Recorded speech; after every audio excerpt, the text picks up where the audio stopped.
AI technology వల్ల ఫ్యూచర్లో చాలా ఉద్యోగాలకి ఇబ్బంది రాబోతోంది అనే ఆందోళన జనంలో చూస్తున్నాం. ఇప్పటికే ఏఐ వల్ల కొందరి జాబ్స్ పోతున్నాయి కూడా. అయినా వరీ లేదనే వాదం మరోపక్క వినిపిస్తోంది. ఏఐ రాక వల్ల ఇనిషియల్గా ఇబ్బందులు ఉంటాయేమో కానీ ఏఐ బేస్డ్గా ఎన్నో కొత్త జాబ్స్ రాబోతున్నాయంటూ మరోపక్క కొందరు భరోసా ఇస్తున్నారు. సరే, ఎప్పుడో రాబోయే కొత్త జాబ్స్ విషయం పక్కన పెడితే ప్రస్తుతం జాబ్స్ ట్రెండ్స్ మీద ఏఐ ప్రభావం ఏంటన్నది పరిశీలించినప్పుడు ఓ వింత విషయం బయటపడింది. ఇదేదో ఆధారం లేని వార్త కాదు.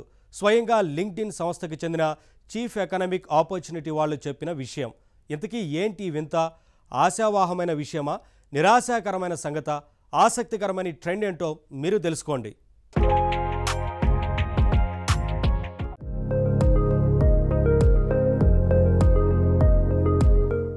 ఎవరైనా ఉద్యోగం కోసం ఏదైనా కంపెనీకి వెళ్లారనుకోండి, అప్పుడు వాళ్ళు మీ ఎక్స్పీరియన్స్ ఏంటి అని అడుగుతారు.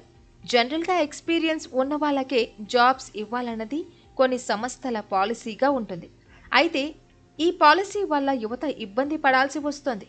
కొత్తగా డిగ్రీ పూర్తి చేసి ఉద్యోగం కోసం అన్వేషించే వాళ్ళకి మొదట్లో అవకాశాలు కష్టమవుతాయి. అవును మరి, మొట్టమొదటి జాబ్ ఇంటర్వ్యూలోనే ఎక్స్పీరియన్స్ అడిగితే ఎలా? మొదట ఎవరో ఒకరు జాబ్ అంటూ ఇస్తేనే కదా ఎక్స్పీరియన్స్ వస్తుంది. లాజిక్ కరెక్టే, కానీ కొన్ని కంపెనీలు కొత్త వాళ్ళకి జాబ్స్ ఇవ్వడానికి వెనకాడుతాయి.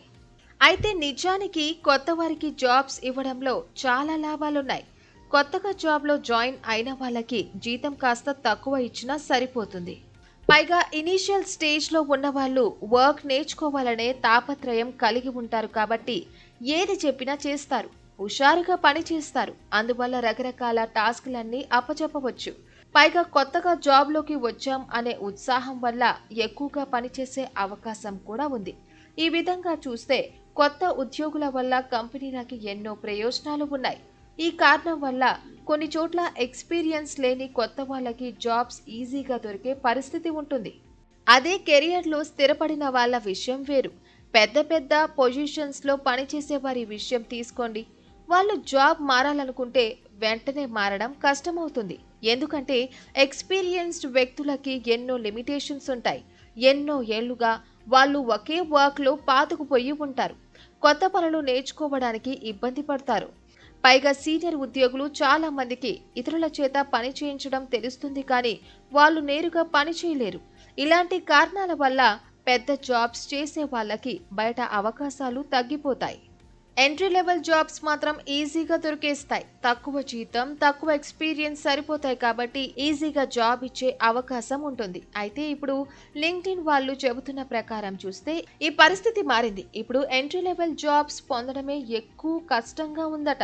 కారణం ఏంటో తెలుసా? ఏఐ, ఆర్టిఫిషియల్ ఇంటెలిజెన్స్ టెక్నాలజీ అనేది ఉద్యోగ రంగంలోకి అడుగుపెట్టిన తర్వాత కొత్త జాబ్ సీకర్స్ అవకాశాలు ఘోరంగా దెబ్బతింటున్నాయట. దానికి స్పష్టమైన కారణం ఉందని లింక్డ్ఇన్ వాళ్ళు చెబుతున్నారు. మీరే ఆలోచించండి. కొత్త జాబ్లో చేరిన వాళ్ళు చేయగలిగే పనేముంటుంది? సాధారణంగా అవన్నీ బేసిక్ స్థాయి పనులే అయి ఉంటాయి. మరి ఏఐ టూల్స్ వచ్చాక బేసిక్ పనులన్నీ అవే చేసేస్తాయి కదా. మరి చిన్న ఉద్యోగులకి పనేముంటుంది? ఇదే వాళ్ళు చెబుతున్న లాజిక్. ఏఐ ప్రమేయం వల్ల అవకాశాలు కోల్పోతున్న వాళ్ళంతా జెన్జీ తరానికి చెందిన వాళ్ళేనట. జెన్జీ అంటే తెలుసు కదా, 1997, 2012 మధ్య పుట్టిన వాళ్లే జెన్జీ తరం అని అంటున్నాం. వీళ్ళల్లో 20 నుంచి 28 ఏళ్ల మధ్య ఉన్న వాళ్ళందరికీ ఏఐ వల్ల ఉద్యోగాల్లో గట్టి పోటీ ఎదురవుతుందని లింక్డ్ఇన్ చెబుతోంది. ఎంట్రీ లెవెల్ పనులన్నిటిలోనూ ఈ కొత్త ఉద్యోగస్తులకి ఏఐ గండి కొడుతోందట. సరే, అసలు ఎంట్రీ లెవెల్ పనులంటే ఏంటి? కొత్త ఉద్యోగస్తులకి ఏఐ వల్ల ఎక్కడ దెబ్బ తగులుతోంది? ముఖ్యంగా రాయడానికి సంబంధించిన పనులు, data processing, visual designing, basic స్థాయి కోడింగ్, ఈ విషయంలో ఏఐ దెబ్బ కొడుతుంది. ఇవే కాదు, న్యాయ రంగంలో, హెల్త్ రంగంలో డాక్యుమెంటేషన్ పనులు, రెగ్యులేటరీ కన్సెంట్ పనులు, ఇవన్నీ ఏఐ ఆటోమేషన్ వల్ల ఈజీగా పూర్తయిపోతున్నాయి. అందువల్ల ఎంట్రీ లెవెల్ ఉద్యోగులకి ఇబ్బంది వస్తోంది. మీరే ఆలోచించండి. డాక్యుమెంటేషన్ విషయం తీసుకుందాం. అనుభవం లేని ఓ కొత్త మనిషిని డాక్యుమెంటేషన్ కోసం పెట్టుకుంటే ఏం జరుగుతుంది? అతను ఎన్నో తప్పులు చేయవచ్చు. అదే ఏఐ అయితే ఈ బేసిక్ పనులన్నిటినీ బాగా చేసేస్తుంది.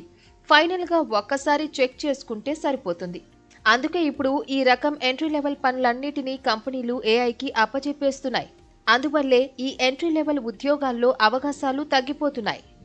ఏఐ రాక వల్ల కొత్త జాబ్ సీకర్లు కోల్పోతున్న ఉద్యోగాల జాబితా చాలానే ఉంది. ఐటీలో basic coder job, code tester jobs, media రంగంలో content creator jobs, writer jobs, finance, legal, health care రంగాల్లో స్టాండర్డ్ డాక్యుమెంట్ రైటర్ జాబ్, ఇలా చాలా జాబ్స్కి ఏఐ గండి కొడుతోంది. ముఖ్యంగా ఎలాంటి జాబ్స్ విషయంలో ఏఐ ప్రభావం ఎక్కువగా ఉంది? ఈ విషయం పరిశీలించి చూసినప్పుడు అర్థమయ్యేది ఒకటే. ఒక పనిలో ఇన్పుట్, అవుట్పుట్ రెండూ డిజిటల్ రూపంలోనే ఉన్నాయనుకోండి, అలాంటి ఉద్యోగాల మీద ఏఐ ప్రభావం ఎక్కువగా ఉంటుంది. అందుకే డేటా ప్రాసెసింగ్, విజువల్ డిజైనింగ్ లాంటి వాటిలో బేసిక్ ఉద్యోగాలు పొందడం ఇప్పుడు మరీ కష్టంగా మారుతోందట. బేసిక్ ఉద్యోగాల్లో కొత్త వాళ్ళు ఎంట్రీ లేకపోతే వాళ్ళు పడే ఇబ్బంది మాట సరే, భవిష్యత్తులో కంపెనీలు కూడా ఇబ్బందులు పడతాయి. ఎందుకంటే ఎక్స్పీరియన్స్డ్ ఉద్యోగులే ఏ కంపెనీనైనా నడిపిస్తారు. ఒక ఉద్యోగి అనుభవజ్ఞుడిగా మారాలంటే ముందు బేసిక్ ఉద్యోగంలో చేరాలి. ఏళ్ల తరబడి ఉద్యోగం చేస్తేనే ఎక్స్పీరియన్స్ వస్తుంది. ఆ ఎక్స్పీరియన్స్తోనే నైపుణ్యం ఏర్పడుతుంది. ఈరోజు కొత్త వాళ్ళకి ఉద్యోగాలు ఇవ్వకపోతే రేపు అనుభవజ్ఞులు దొరకరు.